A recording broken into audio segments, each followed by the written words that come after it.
Hello and welcome to Inquisitorial Archive. Today I'm going to talk about problems I've had and problems I've seen in Battletech or Mechwarrior RPGs, specific to the Battletech universe. Some of these I could see how people could find like that some of the GMs that, particularly when talking about it, might think I'm being insulting with them or whatever, but it's like I've had problems with running the game too. So on that note, I'm going to open up on that. I would say probably the arguably the most embarrassing one I'm going to talk about, and it was me who screwed up. It was me, the GM who made a mistake. Yeah, I was running a campaign. It wasn't my first Battletech campaign, but previously the players had always been mercenaries, which is problems about that. I'll talk about that in a while. But this one I decided to set it during the jihad, and it wasn't so much mercenaries as just a group of different people getting together. I used the 1-star fate as an excuse for why all these different people are here in one place. They're all part of this religion which is present both the clans and the inner sphere. So that's why you actually had clan players, clan characters and non-clan characters. So they all kind of got together, and when jihad kicked off they decided to fight against it. They were having difficulty getting home, they had difficulty going on. And by the end of it, they decided they were going to work together. We did some cool stuff in it. But the thing was, it was a very... The players got their own ship very early on. And they got their own jump ship. So they could, go around different things. I had no problem with them going around doing different things. They could, set their own course and do objectives. However, one time I had prepared for orders. Something important going on over here. And the player who had ended up being in charge, the players kind of sussed. I was like, well, we want to go over here and talk to these people. It's like, but it's kind of important to go over here. It's like, yeah, well, we want to go over here. We don't think that's as important as that. I can't remember exactly all the details, but I kind of freaked out. Like I said, I'm starting with arguably the most embarrassing one, and it's me who screwed up on this one, because they want to go over, and where they were going, there was going to be mech combat. And the way we were doing it was the way we've done many RPGs, where you have mech sheets, but I wouldn't have the kinds of mech prepared for where they were going to be going. I wouldn't have sorted out what kind of horses there, because you need to balance, you need to figure out how the terrain's going to go and different things. So I was going like, literally, I do not have this stuff printed off. If they go over there, I'm going to, like, my immediate thoughts are like, I'm not good. The game's just going to stall. I'm not going to be able to do anything. So I just went, you go over there, and all the ships are fine. All the ships are destroyed. They've been blown up, and it was really bad. I'm probably making it sound better than it was. It was pretty obvious. I was freaking out because I can't do anything because I don't have the stuff ready. And that's kind of a problem with Battletech you fall into for the RPG or Mechwarrior, as it wasn't for the renamed it the Battletech RPG because it's the first, second, third edition. The Battletech RPG is very similar to the Mechwarrior 3rd edition RPG. They changed a few things, took out the life paths and things that they're reviewing before, but it's very easy to fall into this trap of just playing the Battletech tabletop game with a bit of role play. Although that can work out fine, and I was kind of doing that there a bit more than if I went back into the game now, I'd definitely be going with a bit of a different take, and it kind of leads into some of the other stuff I was doing. Like, so it was pretty obvious I was completely panicking and freaking out. And I was like, oh, they're all dead. Yeah, you show up, they're all dead. This is the only way I can do it this situation. All your allies are dead, you must run away, because you will just be outnumbered and killed. Run away from this situation. But I have nothing prepared. I can kind of look back and laugh at it now. I'm still embarrassed about it. It was a few years ago, and I've seen other ways how games have gone, but as anybody else who will kind of be watching this video and going, wait, that sounds like something that happened in the game I ran, and if they're going, you're doing that, it's like, I opened up with this, and I'm honest about this, I look like a fool. But that kind of leads into some of the other problems you end up with is salvage. Now in Battletech, even in tabletop games, they have fantastic rules which you can actually bring to RPG for salvage. Just all different conditions, it's all there in a few different books. All the salvage rules are there, and rules for contracts and various different things. Here's the problem, there's a lot of them and they're quite complex and in-depth. I mean, we're talking just huge problems with that.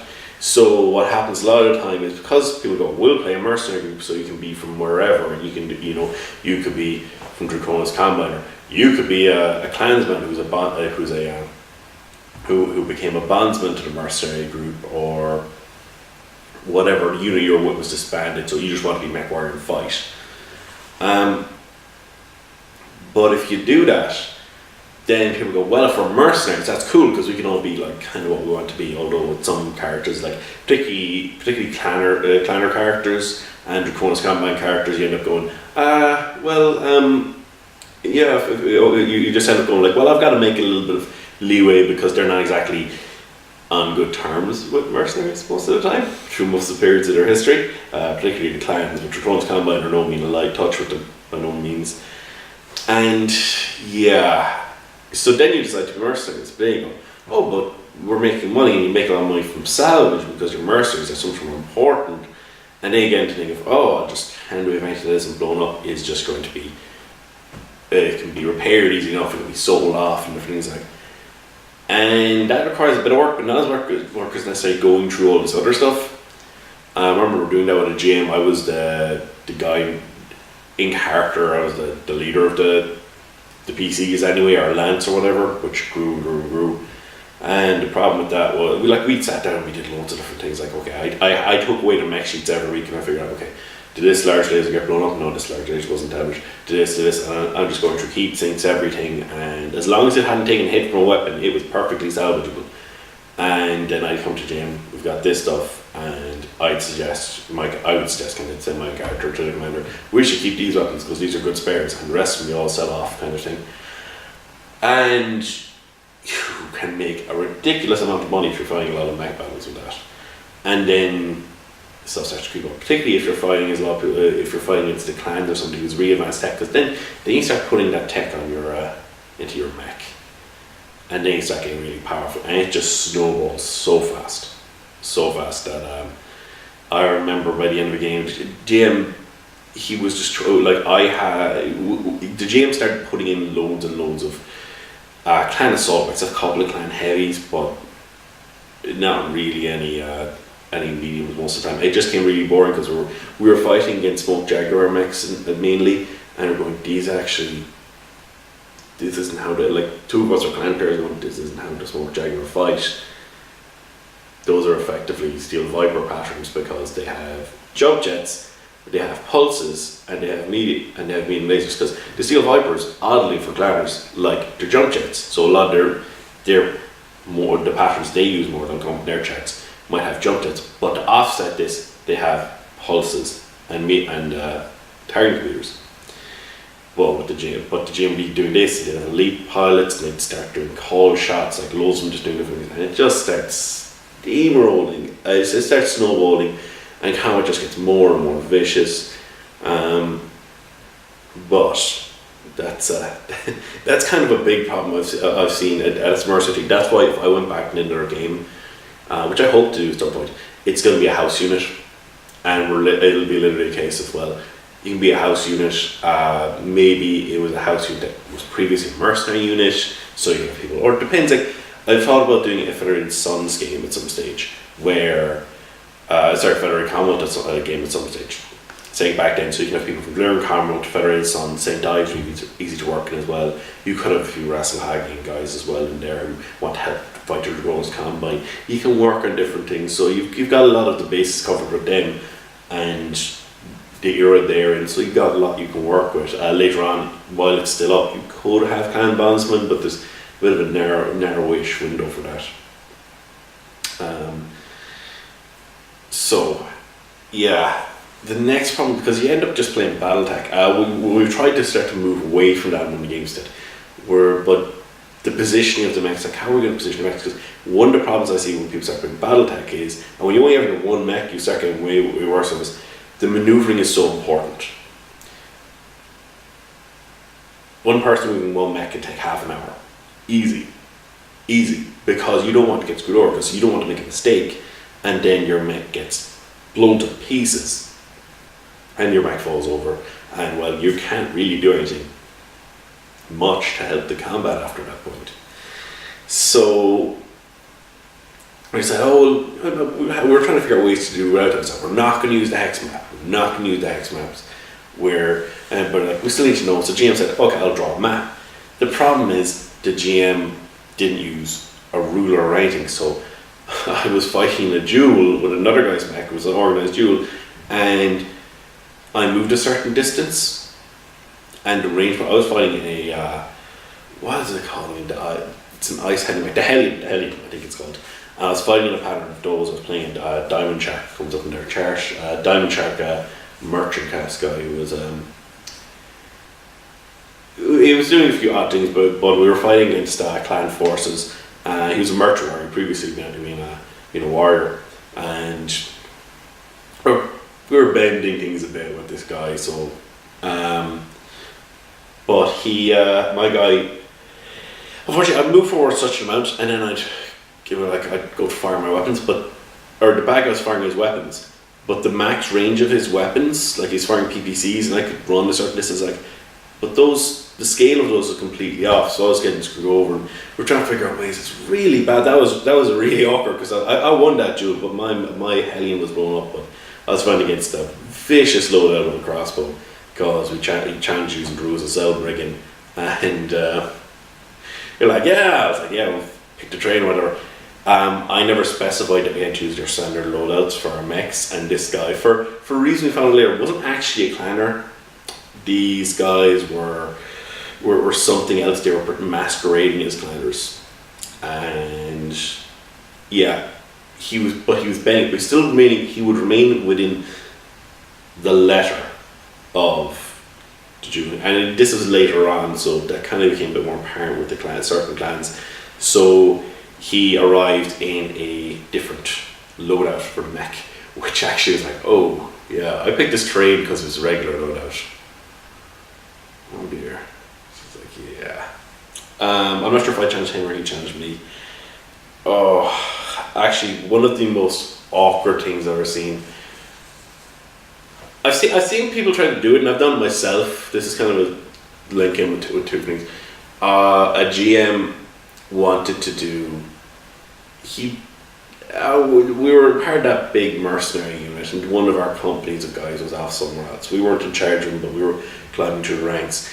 But we'd lost contact with. They were like, we've got to go in and do a rescue mission for our own guys. They're like, oh, okay, fine.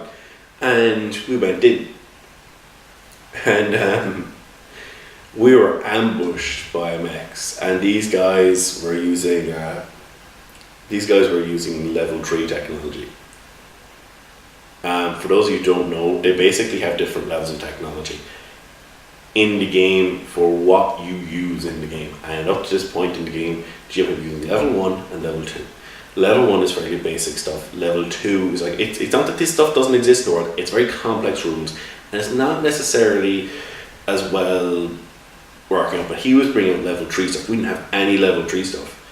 And this was level 3 stuff. And there really was a spoiler here, this is Mech Force UK level 3 stuff. This isn't the official level 3 stuff anymore. Like a lot of this is the before it got errated stuff, and it gets worse than that. It gets really just ridiculous. These mechs were actually terrible. I got to see the mech sheets afterwards, and they were actually really bad mechs. But they were designed. He custom designed these mechs for this ambush, and these were the Clan Wolverine, which is something in the background. They left the clans centuries ago, and these guys didn't like the fact that I think we were using one of the unit designations of a Starry Force, because we found some of that unit's mechs. We found a cache of Laws Tech, and we found some of their mechs, including a Black Knight. So we used part of their heraldry. Said we're going to continue this on. We're going to fight for it. This is early on, so we're going to fight for the Star League against whoever these clanner guys are. Before we found out what the clans were, but this upset the clan at several points too. The GM knew what he was doing there. He wanted to make sure that the special reason on hurt us, especially because we didn't actually have a proper connection to these guys. We just found some of their mechs and thought, this is a sign. This is going to help us fight against these clanners. But we had these Clan Wolverine mechs, as one of the players termed them, Terminators from the Future mechs.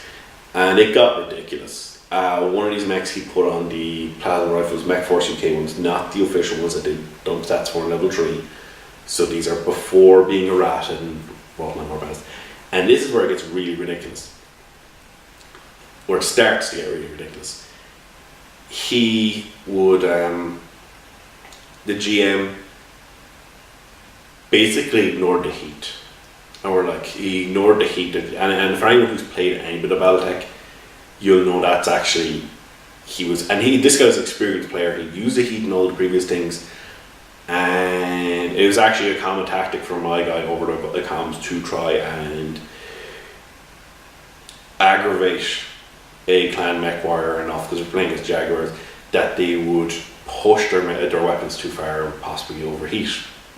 Because I was in an Atlas and I'd load that thing out with laser weapons. I made a zombie mech, as they're known. I wasn't going down easy, although they often, just because of that, I went down almost every fight, because I was trying to tank the encounter, basically so the other guys could do the damage and get these guys down. But he claimed that they had a advanced form of heat sinks called laser heat sinks. I'm like, okay. I was like, but laser heat sinks don't work like that. I was like, oh, well, these are different from the ones you'll find in the book, because I'd looked at some of this stuff before. Like, we couldn't use it. I'd looked at some of this stuff before.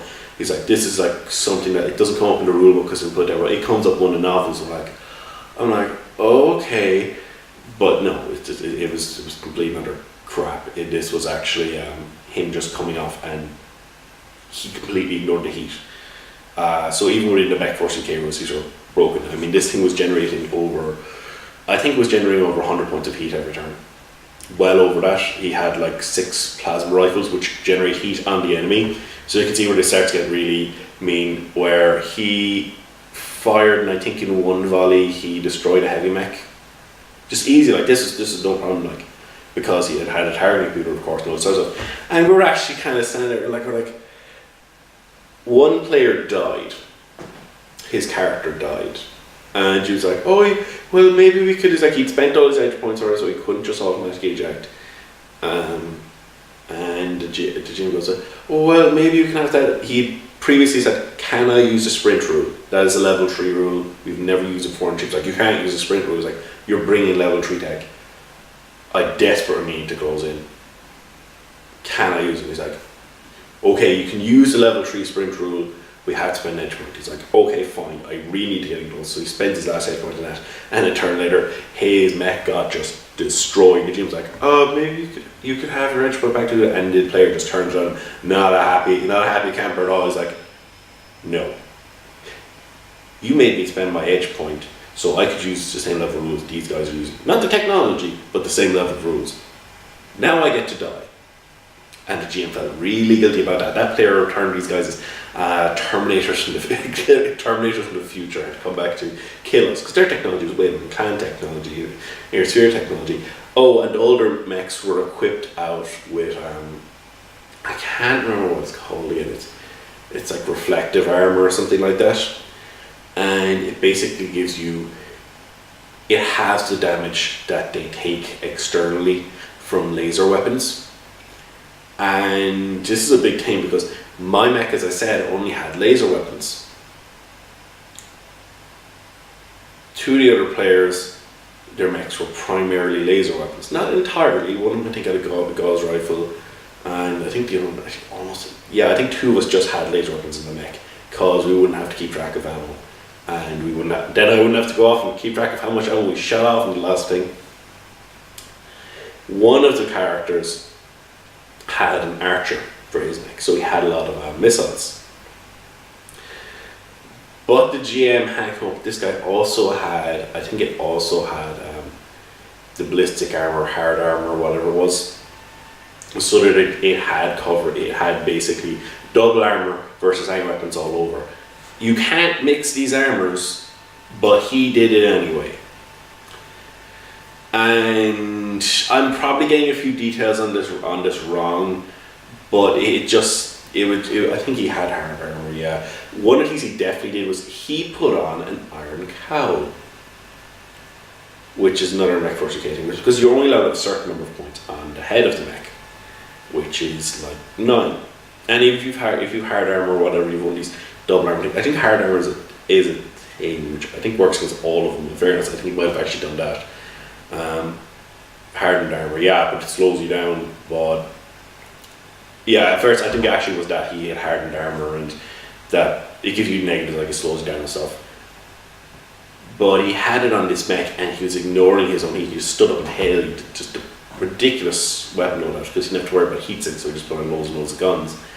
I'm not sure if he bothered to worry about ammo, or if he did what he did with the other mechs, so we'll get to in a minute. And he unloads his weapons on the archer, the plasma rifles and stuff. Destroyed. Like, your man actually had the player. Actually, it's pretty cool because the player came up and he'd never played BattleTech before, and we've mapped it. One of the guys had a map of the galaxy in it, and he's like, "There's a world called Styx in Draconis Combine." Like, yeah, there is. He's like, it's perfect. His character is Dennis DeYoung, a young samurai warrior from the world of Styx, and his mech was named Mr. Roboto, which was fantastic. But that was the session where Mr. Roboto died, and Brawler the Mechwarrior and his mech died. And the rest of us were just viciously, but it gets better. I said, okay guys, you know what, we're being destroyed here, but here's the good thing, guys. We've blown off a couple of limbs. If we can get back one of their weapons, we're not going to be able to do anything. I'm not expecting this to have us just suddenly start churning these out in the campaign. These will take decades to research, but we can sell them off to the Draconis Combine or the Federated Sons or the Free World League. We can sell these off to someone. Hell, Comstar, screw it, whoever. We can sell, like if we get one or two weapons or one of these fancy heat sinks, if we can sell it, we can probably afford a new jump ship. Okay, one of the characters has died, one of the mechs has been destroyed, but if we can get one of these things.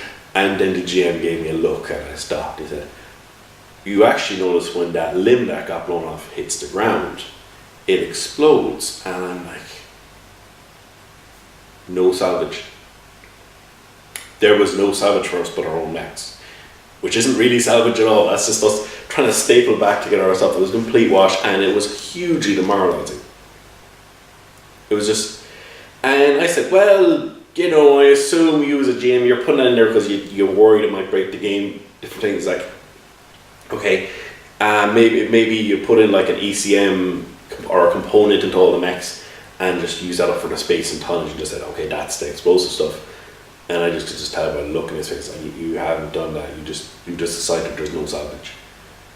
And then afterwards we got to look at some of the mechs. I said, okay, you guys can look at some of the mechs. It's like, that's when we found out about the heat thing. And he said, oh no, that's like, but later on, years later, he confessed to me, he's like, no, I didn't. He's like, God damn it. And the thing is, he confessed that we had been playing he'd been running his game for a while, but he really wanted to play BattleTech. But rather than ask us if we wanted to play BattleTech, what he started doing in the missions was he just started making Tigers really, really tough. So we just started upping our game on the stuff in our mix. Eventually he was like, I have to keep, we're like, why did you keep throwing kind of assault mechs at us? He's like, because you guys have your mech warriors have very good skills and your mechs are full of clan tech, I need to throw something like that. We're like, okay, what if we started removing clan tech from our mechs?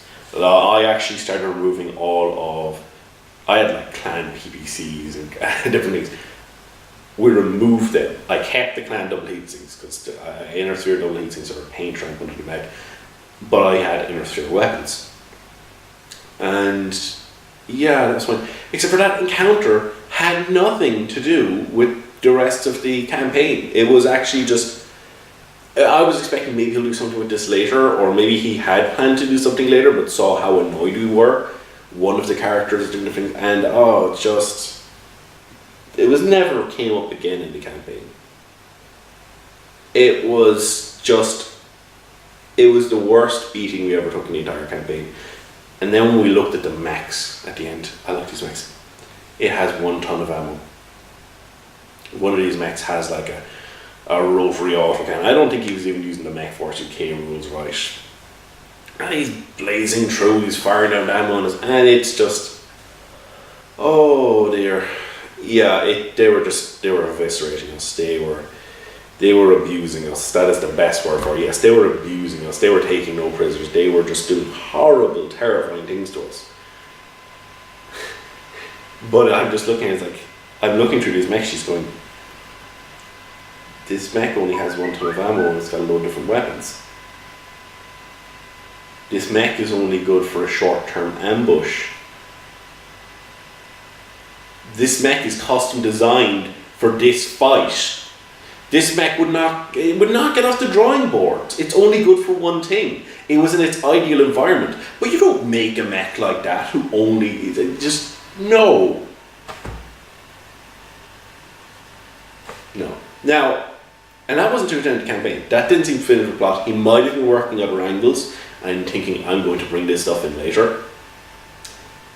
And maybe got scared off because we were very upset. When you have a player's iconic mech dies, come on, it's Mr. Roboto, the mech. It just, and the thing is, it dies, Brawler dies, and all of us have our egos bruised, or like any of the egos our characters, like the confidence was shattered for a while.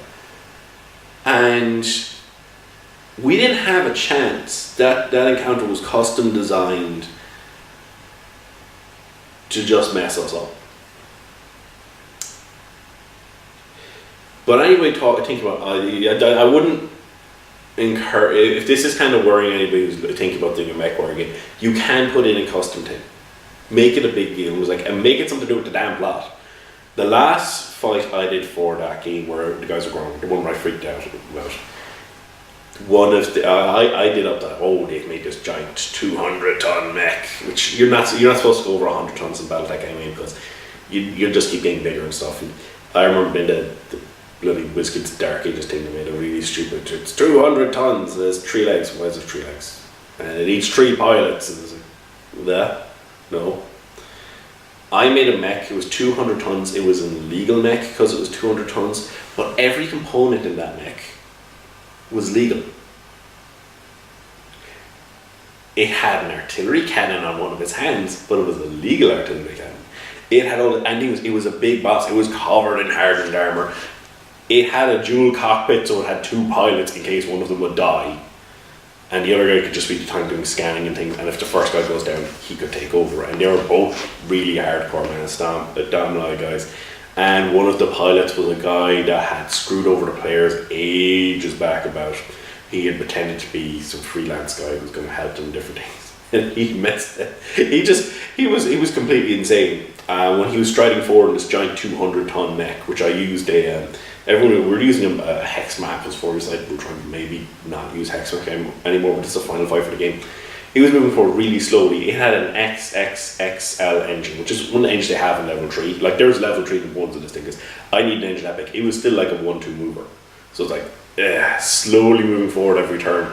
But I was saying, this thing's actually level 4 in height. Mechs are normally level 2. It's like, this thing's level 4 in height. So it can see over things, it's got some stuff going on like that. But this guy was like saying crazy stuff over the box, like when one of the guys like pop out of cover, he just like turned the giant artillery cannon and fired and go whack-a-mole, and it was he was supported by lots of other smaller mechs, because you wouldn't throw this into battle by itself.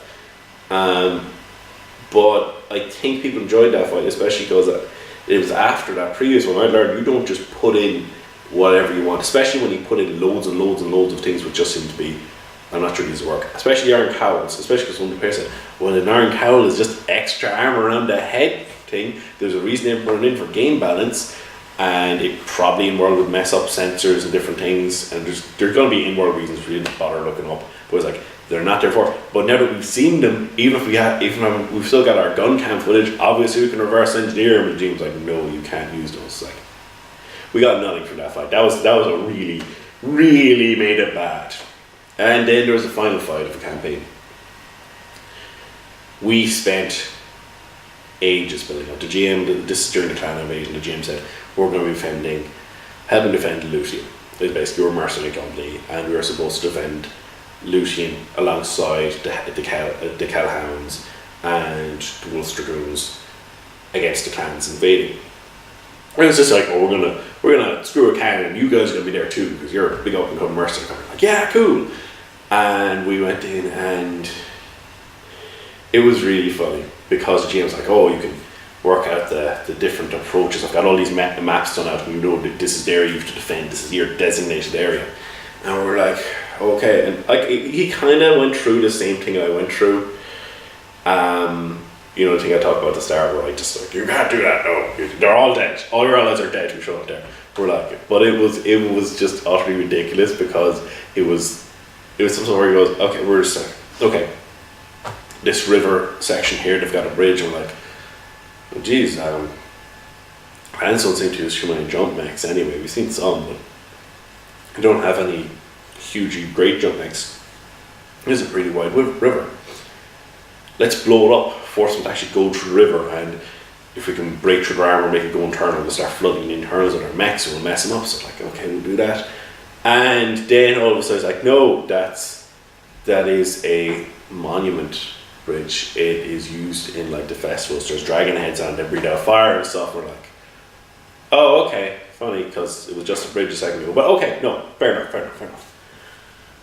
And then we're like, okay, this wooded area over here. One of the players goes, is there anything special about this woods? Is there anything special about these woods that we need to know that have any kind of significance? Or it's like, no. It's like, okay, how do people feel about, like, he just had the NPCs shoot out everything we wanted to do to prepare. It's like, why are you asking us? Why don't you just throw us into the final damn fight if you're going to say no to everything? He's like, can we just set fire to the forest? You know, he could have come up with stuff like, there's one or two small villages in there and things like that, which, you know, we could have had to try and argue, whatever. It was like, but suddenly it was a holy forest. And the player goes, no, we're trying to create a killing field here. I asked you if this was special in any way. You said it wasn't. He was not happy. We're like, fine, cut down the forest. We're just going to set fire and let them thing burn.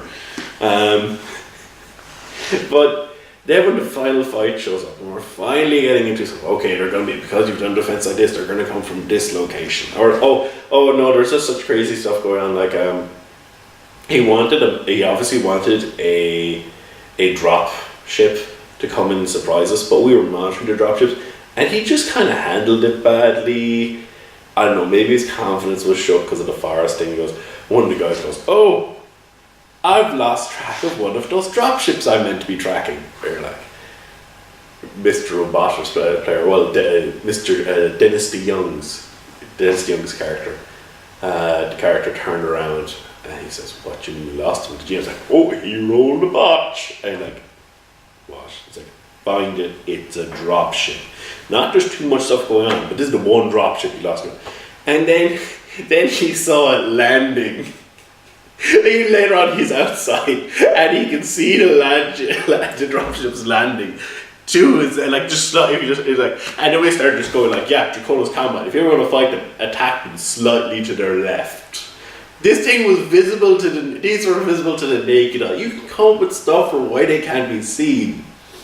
After using electronic countermeasures, something was like, they just disappeared. But when you can visually see the goddamn things, he spots them. Dennis DeYoung himself, the captain, goes outside having some kind of a migraine, and he just looks over and is like, they're there, they're landing slightly to our left. And that became a joke. Just like, oh, Dracona's combat, they can't look side, just like keep turning right. And everybody's like, oh, it was bizarre. And then we set up our defenses, and they're like, yeah, we're ready to set up our defenses now. We deployed our mechs for them. We got to deploy some of the NPCs. Like, yeah, let's do this. And there's going to be a couple of map sheets. Like, it's like, they're starting over here. It's like, okay, they've got better fucking range than us. They've got better weapons than us. They've got better goddamn speed than us. But we have a defendable position, and we're really skilled too, even though these guys are pretty skilled guys. And it just was like, okay. And we're like, they're going to have to come across this terrain. They're going to be running, and we're going to be, defending position. That's what we've got, and we need to do damage really early on. We need to mess them up before they get anywhere near us. And then they came from beside the map first turn. And we're like, what? Why did you ask us to even bother deploying, being all strategic and stuff? I mean, we're here. We're expecting them they're coming in from off the map here. He basically had to go, boom. It was like, everyone was like, what are you doing?